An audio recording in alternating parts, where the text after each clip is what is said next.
था ॾिसूं था असांजी अॼु राति जी महिनत।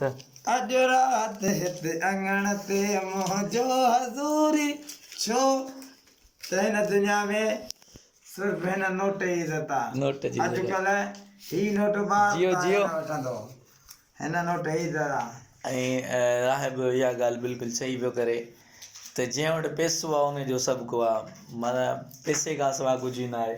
त इन जे करे असां यार पैसो आहे त यार दोस्त साण आहे। साण जियो जियो जियो जियो जियो जियो जियो भाई असांजी अकल लाल जी महिनत जी कमाई आहे अखियुनि ते मोला कंदो त इंशाअल्लाह असीं कंहिं मक़ाम ते पहुचंदासीं। ज़रूरु ज़रूरु इंशाअल्लाह अल्लाह कामयाबु कंदो। ऐं असांजो ई साथी पर असांजे नोट सां विच वारे खे घुसी लॻी वियो।